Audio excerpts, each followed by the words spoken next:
എൻ്റെ പേര് റെജിസ് ആൻ്റണി. കോട്ടയം ജില്ലയിലെ ആനിക്കാട് എന്ന് പറഞ്ഞ സ്ഥലത്താണ് വീട്. ഞാനിപ്പോൾ എറണാകുളത്താണ് താമസിക്കുന്നത്. എറണാകുളത്താണ് ഞാൻ വരുന്നത്. ഞാനിവിടെ വരാൻ കാരണം എൻ്റെ ജീവിതത്തിൽ വളരെ സങ്കീർണമായ ഒരു കഷ്ടകാല സമയത്തൂടെ ഞാൻ കടന്നുപോയി. അതുവരെ ഞാൻ പ്രാർത്ഥന എല്ലാ ദിവസവും സായാഹ്ന പ്രാർത്ഥന നമ്മൾ ചെല്ലും, ഞായറാഴ്ച പള്ളിയിൽ പോവും, വല്ലപ്പോഴും ഒരു വാർഷിക ധ്യാനത്തിലോ മറ്റോ പങ്കെടുക്കും എന്നല്ലാതെ ഞാനൊരു വലിയ ദൈവവിശ്വാസിയോ അങ്ങനെ സ്ഥിരമായി പ്രാർത്ഥനകളിലും ഉപവാസങ്ങളിലും പങ്കെടുക്കുന്ന ഒരാളോ ആയിരുന്നില്ല. പക്ഷേ നമ്മൾ സത്യസന്ധമായി ജീവിച്ചാൽ മതി, നമ്മുടെ പ്രവൃത്തികൾ മറ്റുള്ളവരെ ഉപദ്രവിക്കാതെ നമ്മൾ നമ്മുടേതായ വഴിയിലൂടെ പോയാൽ മതിയെന്ന് വിചാരിച്ചിരുന്ന എനിക്ക്, ഞാൻ 2000 ആണ്ടിൽ സിനിമാ രംഗത്ത് വന്നതാണ്. ഞാൻ MCOM പഠനം കഴിഞ്ഞ് മാക്ട ചലച്ചിത്ര കളരിയിലൂടെ ഡയറക്ഷൻ കോഴ്സ് പഠിച്ച് സിനിമയിൽ വന്നതാണ്. അന്ന് മുതൽ ഞാനൊരു സ്വതന്ത്ര സംവിധായകനാകാനുള്ള ആഗ്രഹത്തോടു കൂടി പ്രവർത്തിക്കുകയായിരുന്നു. 2015 ഒരു സെക്കൻഡ് ക്ലാസ് യാത്ര എന്ന സിനിമയായിരുന്നു എനിക്ക് ആദ്യമായി ചെയ്യാനായിട്ടൊരു അവസരം കിട്ടിയത്. വിനീത് ശ്രീനിവാസനൊക്കെ അഭിനയിച്ച സൂപ്പർ ഹിറ്റായിട്ടുള്ള സിനിമ. അത് കഴിഞ്ഞ് 2024 ഇപ്പോൾ ഞാൻ നിൽക്കുന്ന ഈ സമയം വരെ എൻ്റെ ജീവിതത്തിൽ കടന്നുപോയ പരീക്ഷണ കാലഘട്ടം സത്യം പറഞ്ഞാൽ ഒരു മനുഷ്യൻ ഓർക്കാൻ സാധിക്കാത്ത വിധം അത്രയും കഷ്ടകാലം പിടിച്ച ദിവസങ്ങളായിരുന്നു. അപ്പോൾ അതിസങ്കീർണമായ പ്രശ്നങ്ങളോട് കടന്നു പോയിക്കൊണ്ടിരിക്കുമ്പോൾ എന്നോടൊരു സുഹൃത്ത് പറഞ്ഞു, അദ്ദേഹത്തിൻ്റെ വീടിൻ്റെ അടുത്ത് ഒരു അപ്പാപ്പന് തലയിൽ ഒരു ചെറിയ ബ്രെയിൻ ട്യൂമറിൻ്റെ ഒരു സ്റ്റാർട്ടിംഗ് ആണ്. അപ്പോൾ അവർ വീട്ടുകാരോടൊപ്പം ഇവിടെ വന്നു, പ്രാർത്ഥിച്ചു. അപ്പോൾ ഇദ്ദേഹത്തിന് വരാൻ സാധിച്ചില്ല. അവരുടെ കൂടെ വരേണ്ട ആളായിരുന്നു, പക്ഷേ വരാൻ സാധിച്ചില്ല. അപ്പോൾ അവർ വന്ന് തിരിച്ചു പോയി സ്കാനിങ് ചെയ്തപ്പോൾ ആ ഒരു ട്യൂമറിൻ്റെ ആരംഭം ഇല്ല എന്ന് ഡോക്ടർ പറഞ്ഞു. അപ്പോൾ എന്നോട് പറഞ്ഞു, ഇങ്ങനെയുള്ള ഒത്തിരി കാര്യങ്ങൾ അവിടെ നടക്കുന്നുണ്ടെന്നാണ് ഞാൻ കേട്ടത്, രജിസ്റ്റർ പറ്റുമെങ്കിൽ ഒന്ന് നമുക്ക് വേണമെങ്കിൽ ഒരുമിച്ചൊന്ന് പോകാമെന്ന് പറഞ്ഞു. അപ്പോൾ ഞാൻ പല പ്രോജക്റ്റുകളും അന്വേഷിച്ച് നടക്കുന്നു. അതിൻ്റെ ഒരു കഷ്ടപ്പാടിനിടയ്ക്ക് വലിയ സാമ്പത്തിക ബുദ്ധിമുട്ടുകളൊക്കെ അനുഭവിക്കുന്ന കാലത്ത് ഞാൻ പറഞ്ഞു, നമുക്കെന്നാൽ ഒരുമിച്ച് പോകാം. പക്ഷേ അദ്ദേഹം ഫാമിലിയും തൃശ്ശൂരിൽ നിന്ന് എറണാകുളം വഴി ഇവിടെ വന്ന് കാറിന് പോയപ്പോഴും എനിക്കന്ന് അവരുടെ കൂടെ വരാൻ പറ്റിയില്ല. പിന്നീട് ഇങ്ങനെ കാര്യങ്ങൾ ഓരോ ദിവസവും ഗുരുതരമായിക്കൊണ്ടിരിക്കുന്ന ഒരു അവസ്ഥയിൽ അദ്ദേഹം വീണ്ടും എന്നോട് പറഞ്ഞു, നിങ്ങൾ കൃപാസനത്തിൽ വരുന്ന പോയിട്ട് മാതാവിനെ ഒന്ന് കണ്ട് നിങ്ങളുടെ മനസ്സിലുള്ള കാര്യങ്ങൾ പറയുക എന്ന് പറഞ്ഞു. അങ്ങനെ ഞാൻ ഒരു ദിവസം കൃപാസനത്തിൽ രാവിലെ വന്നു. അന്നിവിടെ രാവിലെ കുർബാനയുണ്ട്. കുർബാന കൂടി ബ്രദർമാരുടെ പ്രസംഗം കേട്ടു, അച്ഛന്മാരുടെ പ്രസംഗം കേട്ടു, ജോസഫ് അച്ഛൻ്റെ പ്രസംഗം കേട്ടു. അപ്പോൾ സത്യം പറഞ്ഞാൽ ഞാൻ ആ മൂലയ്ക്കിരുന്ന് എൻ്റെ കണ്ണ് നിറഞ്ഞിട്ട് എനിക്ക് മാതാവിനെ കാണാൻ പറ്റാതെ. ഞാൻ വന്നപ്പോൾ തന്നെ മാതാവിനെ നോക്കി, പക്ഷേ മാതാവിനെ കാണാൻ പറ്റുന്നില്ല. ഈ സൈഡിലാണ് മാതാവിനെ വെച്ചിരിക്കുന്നത്. അപ്പോൾ ഞാൻ അവിടെ നിന്നിട്ട് മാതാവിനെ എനിക്ക് കാണാൻ പറ്റുന്നില്ല. അപ്പോൾ എന്തോ പെട്ടെന്ന് എൻ്റെ മനസ്സിലേക്ക് മാതാവിൻ്റെ രൂപം വന്നിട്ട് എന്നോട് എന്തോ പറയുന്ന പോലെ എനിക്ക് തോന്നി. അപ്പോൾ ഞാൻ അത് കഴിഞ്ഞ് എൻ്റെ ആ ഒരു പരീക്ഷണ കാലഘട്ടം ഞാൻ പറയാം. ഈ സെക്കൻഡ് ക്ലാസ് യാത്ര വലിയ സൂപ്പർ ഹിറ്റ് സിനിമയായി ഓടിക്കൊണ്ടിരിക്കുന്ന സമയത്ത് അത് കഴിഞ്ഞ് ഇമ്മീഡിയറ്റ് എനിക്കൊരു വലിയൊരു പ്രോജക്റ്റ് കിട്ടി. മലയാളത്തിലെ വലിയൊരു പ്രമുഖ നടൻ്റെ ഒരു ഡേറ്റ് കിട്ടി. അത് എന്നെ അതുവരെ വർഷങ്ങൾക്ക് മുമ്പ് സിനിമ ഇൻഡസ്ട്രിയിൽ നിറഞ്ഞു നിന്നിരുന്ന ഒരു നിർമ്മാതാവ് വർഷങ്ങൾക്ക് ശേഷം തിരിച്ചു വരുന്ന ഒരു സമയത്ത് എൻ്റെ കയ്യിലൊരു കഥയുണ്ടായിരുന്നു. ആ കഥ ഞാൻ അദ്ദേഹത്തോട് പറഞ്ഞു. അങ്ങനെ ഞങ്ങൾ ഈ നടനോട് പറയുന്നു, അദ്ദേഹത്തിന് ഇഷ്ടപ്പെടുന്നു, ഞങ്ങൾ പ്രോജക്റ്റ് നീക്കുന്നു. അങ്ങനെ പോകുന്ന സമയത്ത് മറ്റൊരു സിനിമ വന്ന സമയത്ത് ഈ നടൻ നമ്മളോട് പറഞ്ഞു, നിങ്ങൾ ഈ സബ്ജക്റ്റ് അവിടെ നിൽക്കട്ടെ, വേറൊരു സബ്ജക്റ്റ് കുറച്ചുകൂടി ഒരു വലിയൊരു ക്യാൻവാസിലുള്ള ഒരു സബ്ജക്റ്റ് എന്നോട് ചോദിച്ചു. ഞാൻ അങ്ങനെ ഒരു സബ്ജക്റ്റ് പറയുന്നു. അപ്പോൾ അത് ചെറിയൊരു ബജറ്റിന് പകരം വലിയൊരു ബജറ്റിലേക്ക് പോകുന്ന സമയത്ത് ഈ പ്രൊഡ്യൂസർക്ക് അദ്ദേഹത്തിൻ്റെ കയ്യിൽ സാമ്പത്തികമില്ല. അപ്പോൾ ഞാൻ ഒരു നാട്ടിൽ കോട്ടയത്ത് എൻ്റെ ഒരു 2 ഏക്കർ സ്ഥലം വെച്ചിട്ടൊരു കാർഷിക വായ്പ സിനിമയിൽ നിൽക്കാൻ വേണ്ടി, ഞാൻ മദ്യപിക്കുകയോ പുകവലിക്കുകയോ ഒന്നും ചെയ്യാറില്ല. പക്ഷേ എൻ്റെ വീട്, എനിക്കൊരു മോളുണ്ട്, വൈഫുണ്ട്, ഞാൻ കുടുംബം വാടകയ്ക്കാണ് താമസിക്കുന്നത്. അപ്പോൾ ഇതിൻ്റെയൊക്കെ കാര്യത്തിന് വേണ്ടി ഞാനൊരു കാർഷിക വായ്പ എടുത്തു. അത് 9 ലക്ഷത്തോളം രൂപയുണ്ടായിരുന്നു. ആ 9 ലക്ഷം രൂപയോളം എനിക്ക് ബാങ്കിൽ, എൻ്റെ ഫാദർ മരിച്ചുപോയി ബാങ്കിലായിരുന്നു. അപ്പം ബാങ്കിൽ നിന്ന് SBTയിൽ നിന്ന് പൂജപ്പുരയിൽ നിന്നൊക്കെ എനിക്ക് വിളി വരുന്നു, എന്നും വിളിക്കുന്നു. അപ്പോൾ ഞാൻ ഈ പ്രൊഡ്യൂസർ എൻ്റെ കൂടെ എപ്പോഴും ഉണ്ട്, എൻ്റെ വീട്ടിൽ വരുന്നു. അദ്ദേഹം ഒരു പക്ക ഫാമിലി മാനാണ്, വെൽ ഡ്രസ്ഡ്, വെൽ ജെൻറ്റിൽമാൻ. അദ്ദേഹത്തിനും എന്നെപ്പോലെ തന്നെ ഒരു മോളാണുള്ളത്. അപ്പോൾ വളരെ അറ്റാച്ച്ഡ് ആയിട്ടുള്ള ഫാമിലിയാണ്. അപ്പോൾ അവർ നമ്മുടെ വീട്ടിൽ വരുന്നു. ഞാൻ അദ്ദേഹത്തെ പൂർണ്ണ വിശ്വാസത്തിലെടുക്കുന്നു. അദ്ദേഹം എൻ്റെ ചേട്ടനെ പോലെ എൻ്റെ കൂടെ തന്നെ എപ്പോഴും ഉണ്ട്. അദ്ദേഹം എന്നോട് പറയുന്നു, നിൻ്റെ ലോണ് അവിടെ നിന്നൊക്കെയുള്ള പ്രഷർ കാരണം നിനക്ക് സ്ക്രിപ്റ്റ് നല്ല രീതിയിൽ എഴുതാൻ പറ്റാത്തതുകൊണ്ട് ഞാനൊരു കാര്യം ചെയ്യാം, നിന്നെ ഒന്ന് ഞാൻ സഹായിക്കാം. നമുക്ക് ഈ നടന് ഇമ്മീഡിയറ്റായിട്ട് വലിയൊരു എമൗണ്ട് കൊടുക്കണം. അപ്പോൾ എൻ്റെ ലോണിന് ഒരു ആശ്വാസം കിട്ടും, അദ്ദേഹത്തിന് കുറച്ച് ഫണ്ട് ഒന്ന് ഈ നടന് കൊടുക്കാൻ വേണ്ടി എന്നെക്കൊണ്ട് എൻ്റെ 2 ഏക്കർ സ്ഥലം പ്ലഡ്ജ് ചെയ്യിക്കുകയാണ്. പ്ലഡ്ജ് ചെയ്യിച്ച് വലിയൊരു തുക എടുക്കുന്നു. എന്നോട് പറയുന്നു ഈ ആർട്ടിസ്റ്റുകൾക്ക് പൈസ കൊടുത്തു, പ്രോജക്റ്റ് ഉടൻ തന്നെ ഉണ്ടാകും, 4 മാസത്തിനുള്ളിൽ പ്രോജക്റ്റ് ഉണ്ടാകും, എനിക്ക് വലിയൊരു ശമ്പളം പറയുന്നു. അങ്ങനെ ഞാനിതിന് പുറമെ തമിഴിലെ വലിയ 2 നടന്മാരെ കൂടെ ഈ സിനിമയിൽ കാസ്റ്റ് ചെയ്യുന്നു. അവരോട് പോയി കഥ പറയുന്നു. അവരെ ഒന്നും എനിക്ക് പരിചയമില്ല. ഈ 3 നടന്മാരെ എനിക്ക് യാതൊരു പരിചയമില്ല. എല്ലാവരുടെ അടുത്തും ഞാൻ കഥ പോയി പറഞ്ഞ ആ ഒരു പരിചയം മാത്രമേ ഉള്ളൂ. അവരെല്ലാം നല്ലപോലെ എന്നോട് എൻ്റെ സബ്ജക്റ്റ് കേട്ടിട്ട് മാത്രം സമ്മതിക്കുന്നു. വലിയൊരു ക്യാൻവാസിൽ ബൈലിംഗ്വലായിട്ട് തമിഴിലും മലയാളത്തിലുമായി സിനിമ ചെയ്യാനുള്ളൊരു അവസരം എനിക്ക് വരികയാണ്. അപ്പോൾ ഞാൻ കൊടുത്ത പൈസ മലയാളത്തിലെ പ്രമുഖ നടന് കൊടുത്തു എന്ന് എന്നെ പറഞ്ഞ് വിശ്വസിപ്പിച്ച ആൾ പിന്നീട് ഞാനൊരു സമയത്ത് അദ്ദേഹം എന്നാന്ന് ചോദിച്ചാൽ ഒരു സിനിമ നടക്കുമ്പോൾ അടുത്ത സിനിമയുടെ കാര്യങ്ങൾ പ്ലാൻ ചെയ്യുന്ന സമയത്ത് അദ്ദേഹത്തോട് അടുത്തിരിക്കുന്ന ആൾക്കാർ പറയാണ്, ഇനി റജീസ് അങ്ങോട്ട് വരണ്ട, നിർമ്മാതാവിനോട് എത്രയും വേഗം അദ്ദേഹത്തിന് കുറച്ച് പൈസ കൊണ്ട് കൊടുക്കാൻ പറഞ്ഞു. അപ്പോൾ ഞാൻ പൈസ ഇതുവരെ ഒന്നും കൊടുത്തില്ലേ എന്ന് ചോദിക്കുമ്പോൾ 5 നയാ പൈസ കൊടുത്തിട്ടില്ല എന്നുള്ളൊരു ഞെട്ടിക്കുന്ന വിവരമാണ് ഞാൻ കേൾക്കുന്നത്. ഞാൻ സത്യം പറഞ്ഞാൽ ഞെട്ടിപ്പോയി. എൻ്റെ കയ്യിൽ നിന്ന് വാങ്ങിച്ച പൈസ അവിടെ കൊടുത്തിട്ടില്ല. പക്ഷേ അതൊരു പൂർണ്ണമായി എന്നെ അതുവരെ എൻ്റെ കൂടെ നിന്ന് ചതിക്കുകയായിരുന്നു എനിക്ക് മനസ്സിലായി. സത്യം പറഞ്ഞാൽ ഞാൻ എന്ത് ചെയ്യണം എന്നറിയാമല്ല നിന്നു. ഞാൻ പലരോടും അദ്ദേഹത്തെക്കുറിച്ച് അന്വേഷിച്ചപ്പോൾ വലിയ വലിയ തട്ടിപ്പുകൾ നടത്തി വലിയ സിനിമകളൊക്കെ മുന്നേ ചെയ്ത ആളാണ്. അദ്ദേഹം ഇവിടുന്ന് രക്ഷപ്പെട്ട് വിദേശ രാജ്യങ്ങളിൽ പോയി അവിടെ നിന്നൊക്കെ തിരിച്ചു വന്ന് ഇപ്പോൾ മലയാളത്തിലൊരു അനുകൂല സാഹചര്യം ഉണ്ടാക്കി വന്നതാണ്. പക്ഷേ അദ്ദേഹത്തിൻ്റെ കയ്യിൽ പൈസയില്ല. ഞാനിതറിഞ്ഞു എന്ത് ചെയ്യണം. എൻ്റെ സ്ഥലം പോയി അന്വേഷിക്കുന്നു. എനിക്ക് ചെക്ക് തരുന്നു. ചെക്ക് പലതവണയായിട്ട് മടങ്ങുന്നു. എൻ്റെ സ്ഥലം വേറൊരാളുടെ കയ്യിലേക്ക് ഇയാൾ മറിച്ച് വയ്ക്കുന്നു. 50 ലക്ഷത്തിൻ്റെ സ്ഥാനത്ത് 90 ലക്ഷത്തിലേക്ക് അയാളത് മറിച്ച് വയ്ക്കുന്നു. എൻ്റെ കയ്യിൽ നിന്ന് എൻ്റെ കിടപ്പാടം വരെ പോകുന്നു. ഞാൻ വാടക വീട്ടിൽ താമസിക്കുന്നു. 5 മാസം വാടക കൊടുക്കാനില്ല. എൻ്റെ വണ്ടി വിൽക്കുന്നു. നിരവധിയായ പ്രശ്നങ്ങൾ. ഞാൻ അപ്പോഴാണ് ഈ കൃപാസനത്തിലേക്ക് ആദ്യമായി വരുന്നത്. ആദ്യമായി വന്ന് ഞാൻ അച്ഛൻ്റെ പ്രസംഗം കേട്ടു. ഇവിടുന്ന് പോയി. അപ്പോൾ എനിക്ക് ഇതിൻ്റെ ബന്ധപ്പെട്ട ആൾക്കാരോട് പറയാനുള്ള ഒരു ധൈര്യം വന്നു. അതുവരെ എനിക്ക് ധൈര്യമില്ലായിരുന്നു. കാരണം ഞാൻ ഇത് പറഞ്ഞാൽ എൻ്റെ സിനിമ ഭാവിയെ അത് ബാധിക്കുമോ, അല്ലെങ്കിൽ ഇവരൊക്കെ വലിയ വലിയ ആൾക്കാരാണ്, അപ്പോൾ നമുക്ക് എന്ത് ചെയ്യാൻ പറ്റും. നമ്മളൊരു തുടക്കക്കാരൻ ആദ്യം ഒരു സിനിമ ചെയ്തു, അത് വിജയിച്ചു, അത് മാത്രമേ എനിക്കുള്ളൂ അഡ്രസ്സ്. പക്ഷേ മാതാവ് ഇവിടുന്ന് പറഞ്ഞു, ധൈര്യമായിട്ട് നീ പോയി പറയുക. ഞാൻ പ്രധാന നടനോട് പറയുന്നു. അദ്ദേഹം പെട്ടെന്ന് ഒരു അച്ഛൻ്റെ സ്ഥാനത്ത് നിന്ന് എന്നോട് പറയുകയാണ്, നിങ്ങളെന്തിനാണ് പൈസ മുടക്കാൻ പോയത്? നിങ്ങൾ തിരക്കഥ എഴുതി സംവിധാനം ചെയ്യാനുള്ള അവസരം ഞാൻ തന്നു. ഞാൻ ഉടനെ അയാളെ വിളിക്കാം. ആ നിർമ്മാതാവിനെ വിളിക്കുന്നു. അയാളുടെ കാര്യങ്ങൾ അന്വേഷിക്കുന്നു. അയാൾ കുറച്ച് ദിവസം സമയം ചോദിക്കുന്നു. പക്ഷേ പിന്നീട് എനിക്ക് ചെക്ക് തരുന്നതിൻ്റെ ചെക്ക് മടങ്ങുന്നു. ഇദ്ദേഹത്തിൻ്റെ ഈ മുന്നോട്ടുള്ള നീക്കം ശരിയല്ല എന്ന് കാണുമ്പോൾ ഈ സിനിമയിലുള്ള പലരും എന്നെ ഉപദേശിക്കുന്നു. നമ്മളങ്ങനെ എൻ്റെ അസോസിയേഷൻ എനിക്ക് വേണ്ടി മീഡിയേഷൻ ഇയാളെ വിളിക്കുന്നു. നിർമ്മാതാക്കളുടെ സംഘടന, ഞാൻ തിരക്കഥാകൃത്തുക്കളുടെ സംഘടനയിലും സംവിധായകരുടെ സംഘടനയിലും അംഗമാണ്. അവർ വിളിക്കുന്നു, മീഡിയേഷൻ വെക്കുന്നു, ഇദ്ദേഹത്തെ വിളിക്കുന്നു. ഇദ്ദേഹത്തിന് നേരത്തെ കുടിശ്ശികയും കാര്യങ്ങളൊക്കെ ഉണ്ട്. പക്ഷേ അവർ വരുന്നു. അവിടെ വരുമ്പോൾ പഴയ വലിയ വലിയ സിനിമകൾ ചെയ്തുള്ള നിർമ്മാതാക്കൾ എനിക്ക് തന്ന ചെക്ക് മടങ്ങിയ ചെക്ക് ഇദ്ദേഹത്തിന് നേരെ വലിച്ചെറിഞ്ഞുകൊണ്ട് ചോദിക്കുകയാണ്, എന്തിനാണ് ഈ പാവം പയ്യനെ നിങ്ങൾ അയാളുടെ ഭാവി കളഞ്ഞത്? ഇയാൾ ആദ്യ സിനിമ ചെയ്ത് 75 ദിവസമുള്ള ഓടിയൊരു സിനിമയാണ്.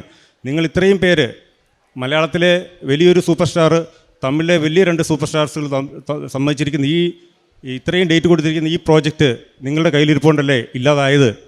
നിങ്ങൾ എന്തുകൊണ്ടാണ് ഇയാളുടെ കുടുംബം നശിപ്പിച്ചത് എന്ന് ചോദിക്കുമ്പോൾ അയാൾക്ക് മറുപടിയില്ല. അപ്പോൾ അവർ പറഞ്ഞു, എത്രയും വേഗം ഇയാൾക്ക് കുറച്ച് പൈസ കൊടുത്ത് അത് സെറ്റിൽ ചെയ്ത് അദ്ദേഹത്തെ വീട്ടിൽ നിന്ന് ഇറക്കി വിടുന്നൊരു സ്റ്റേജ് വന്നിരിക്കുകയാണ്. അപ്പോൾ ഇയാൾ എന്നോട് 2-3 മാസം അസോസിയേഷൻ വഴി സാവകാശം ചോദിക്കുന്നു. പക്ഷേ അത് കഴിഞ്ഞ് അവർ ഫോൺ എടുക്കുന്നില്ല. അസോസിയേഷൻ്റെ ഭാരവാഹികൾ വിളിക്കുമ്പോൾ ഫോൺ എടുക്കുന്നില്ല. അപ്പോൾ ഇയാളുടെ അനുഗ്രഹമായിട്ട് കോവിഡ് ഇങ്ങനെ വരുന്ന സമയമാണ്.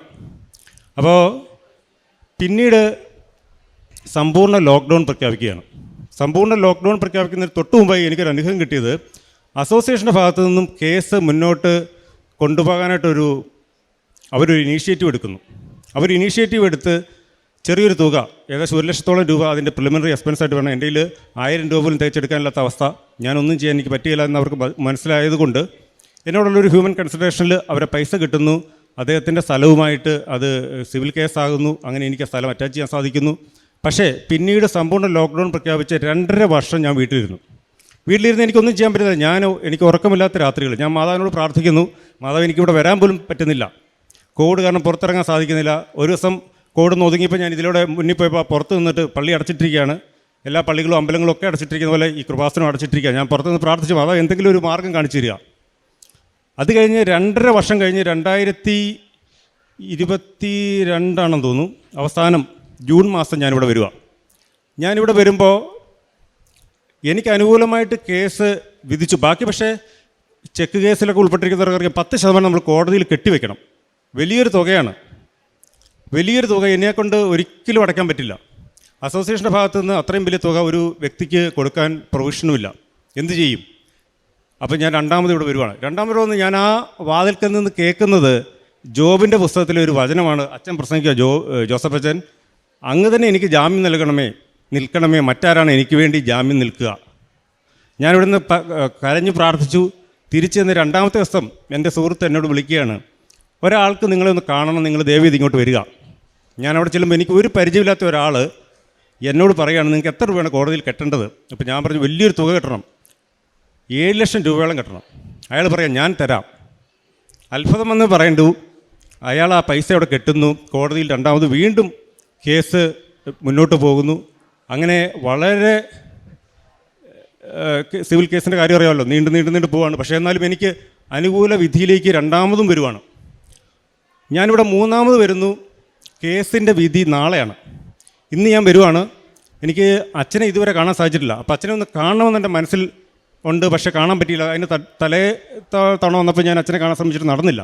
അപ്പോൾ എനിക്ക് എങ്ങനെയും അച്ഛനെ ഒന്ന് കാണണം. ഞാൻ അവിടെ ഓഫീസിൽ സംസാരിക്കുമ്പോൾ അങ്ങനെ അച്ഛനെ കാണാൻ എല്ലാവർക്കും പറ്റില്ല, അത് നേരത്തെ സംസാരിക്കണം, ബുക്ക് ചെയ്യണം, തക്കതായ കാരണങ്ങളുണ്ട്, എന്തെങ്കിലും പേപ്പറുകളൊക്കെ വേണമെന്ന് പറയുന്നു. എൻ്റെ ഒന്നുമില്ല. അപ്പോൾ ഞാനവിടെ വളരെ നിരാശയോടുകൂടി നിൽക്കുമ്പം എൻ്റെ മൊബൈലിലൊരു എന്തോ ഒരു റെക്കോർഡ് ഉള്ള പോലെ എനിക്ക് തോന്നി. പെട്ടെന്ന് ഞാൻ മൊബൈൽ എടുത്ത് നോക്കിയപ്പം കോടതിയിൽ ഒരു പേപ്പറുണ്ട്. ഞാനിവിടെ എല്ലാം ഫോട്ടോസ്റ്റാറ്റ് അന്വേഷിച്ച് നടന്നു. ഒരിടത്ത് പോയി പ്രിൻ്റ് ഔട്ട് എടുത്ത് ഞാൻ കൊണ്ട് ഓഫീസിൽ കാണിച്ച് അവിടെ ഒരു ചേട്ടൻ എന്നോട് പറഞ്ഞു, ഇതുകൊണ്ട് അച്ഛനെ ഒന്ന് കണ്ട് കാണിക്കുക. അവർ തന്ന പേപ്പറുമായിട്ട് ഞാൻ അച്ഛൻ്റെ അടുത്ത് വന്നു. അച്ഛൻ ഇവിടെ വെച്ച് എൻ്റെ തലയിൽ കൈവച്ച് പ്രാർത്ഥിച്ചു. ഇതിനെക്കുറിച്ച് ഡീറ്റെയിൽ ചോദിച്ചു. പേടിക്കണ്ട, കേസ് നിങ്ങൾക്ക് അനുകൂലമായി വരും, നിങ്ങൾ മാതാവിൻ്റെ അടുത്തൊന്ന് സാക്ഷ്യം പറയണം. അച്ഛനൊരു മരീൻ മെഡൽ എനിക്ക് തന്നു. മെഡലുമായി ഞാൻ പോയി. രണ്ടാമത്തെ ദിവസം നാളെ കോടതിയാണ്. കോടതിയിൽ ആ സമയത്ത് ഈ നിർമ്മാതാവ് 21 ദിവസമായി ജയിലിൽ കിടക്കുകയാണ്. വണ്ടി തട്ടിപ്പ്, പണയത്തിന് വണ്ടി എടുക്കുക, അങ്ങനെ അയാൾ വർഷങ്ങളോളം പലരെയും പറ്റിച്ച് നടന്നിട്ട് എൻ്റെ കേസിന് എനിക്ക് അനുകൂലമായി വിധി വരുന്ന സമയത്ത് അദ്ദേഹം ജയിലിലാണ്. എനിക്ക് കേസ് അനുകൂലമായിട്ട് വരുന്നു. അത്ഭുതം എന്ന് പറയണ്ടേ, ഇപ്പോഴും സിവിൽ കേസ് അത് വിധി നടത്തിപ്പിലേക്ക് പോയിരിക്കുകയാണ്. അപ്പോൾ ഞാൻ അടുത്ത തവണ വരുമ്പോൾ എൻ്റെ സിനിമ പല പ്രോജക്റ്റുകളും ഞാൻ ആലോചിച്ചു. ഈ പ്രോജക്റ്റ് വലിയൊരു ക്യാൻവാസിൽ ഔട്ട്ഡോർ ചെയ്യേണ്ട കേസാണ്. അപ്പോൾ എന്ന് വെച്ചാൽ ഈ കോവിഡിൻ്റെ സമയത്ത് എല്ലാവരും ഇൻഡോർ സിനിമകളിലേക്ക് പോയി. അപ്പോൾ ഔട്ട്ഡോർ വലിയ ക്യാൻവാസ് വലിയ ആൾക്കാരെ വെച്ചിട്ട് ചെയ്യാൻ പറ്റാത്തൊരു സാഹചര്യമാണല്ലോ. അപ്പോൾ ഇൻഡോർ സിനിമകൾ ആലോചിക്കുന്ന സമയത്ത് എൻ്റെ സിനിമ അങ്ങനെ ഫ്രീസായി നിൽക്കുകയാണ്. അപ്പോൾ ഞാൻ പല പ്രോജക്റ്റുകൾ അയച്ചു, ഒന്നും നടക്കുന്നില്ല. ഞാൻ അടുത്ത തവണ 4ാമത്തെ തവണ ഇവിടെ വരുന്നു. ഞാൻ പ്രാർത്ഥിക്കുന്നു, എനിക്ക് എന്തെങ്കിലും എൻ്റെ തൊഴിലൊരു ഒരു ഇത് വരണം. അപ്പോൾ അതിന് മുമ്പ് ഞാനൊരു സത്യം പറഞ്ഞാൽ ഇവിടെ വന്ന് ഇത്രയും കാര്യങ്ങൾ എൻ്റെ ജീവിതത്തിൽ നടന്നെങ്കിലും എന്നോട് പലരും പറയുന്നു, നിങ്ങളുടെ സിനിമ നടക്കുന്നില്ല, എന്താണ് ചെയ്യേണ്ടത്? അപ്പോൾ സിനിമ നിങ്ങൾക്കറിയാമല്ലോ, സിനിമക്കാരെന്ന് പറഞ്ഞാൽ ഭയങ്കരമായുള്ള അന്ധവിശ്വാസികളും എന്ത് പറഞ്ഞാലും അവർ ആ വഴി പോവും. എന്നുവെച്ചാൽ സിനിമ ഇല്ല, അപ്പം നിങ്ങളോട് പറയണം ഇങ്ങനെ ചെയ്യണം അങ്ങനെ ചെയ്യണം. അപ്പോൾ എന്നോട് ഒരാൾ പറഞ്ഞു, നിങ്ങളൊരു കാര്യം ചെയ്യുക, ഒരു ജ്യോതിഷൻ്റെ അടുത്ത് പോയിട്ട് നിങ്ങളുടെ സമയം ഒന്ന് നോക്ക്. അപ്പോൾ ഞാനൊരു ദുർബല നിമിഷത്തിൽ എനിക്ക് തോന്നി, എന്നാലൊന്ന് ഒന്ന് പോയി നോക്കിയാലോ. ഞാൻ അവിടെ ചെന്നു, എൻ്റെ നാൾ വെച്ച് നോക്കിയിട്ട് അയാൾ പറഞ്ഞു, 2 വർഷത്തേന് നിങ്ങൾക്ക് ഭയങ്കര സമയം മോശമാണ്, നിങ്ങൾ ഒരു കാരണവശാലും നിങ്ങൾക്ക് സിനിമ നടക്കില്ല, നിങ്ങൾ ഇന്ന കാര്യങ്ങളൊക്കെ ചെയ്താൽ നിങ്ങൾക്കൊരു മാറ്റം ഉണ്ടാകും.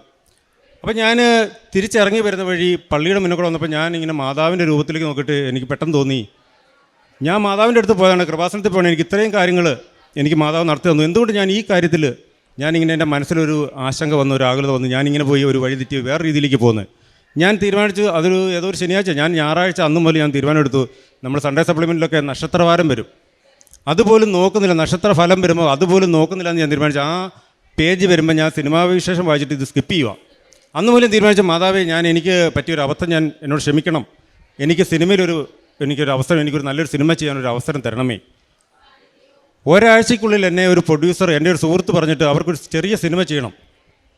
കുറേ പ്രവാസികളാണ്, അവർക്ക് അത് വളരെ കഷ്ടപ്പെട്ട് അധ്വാനിച്ചുണ്ടാക്കിയ പൈസയാണ്, 15ഓളം പേരുണ്ട്. അവരുടെ മുന്നിൽ നിന്ന് ഒരു പ്രൊഡ്യൂസർ നമുക്ക് വേണ്ടി ഒരു സിനിമ ചെയ്യാൻ വന്നിരിക്കുകയാണ്. അപ്പോൾ സിനിമയുടെ കഥയൊന്ന് കേൾക്കണം, ആശയം ഒന്ന് കേൾക്കണം, അതൊന്ന് നിങ്ങൾ ചെയ്യണം.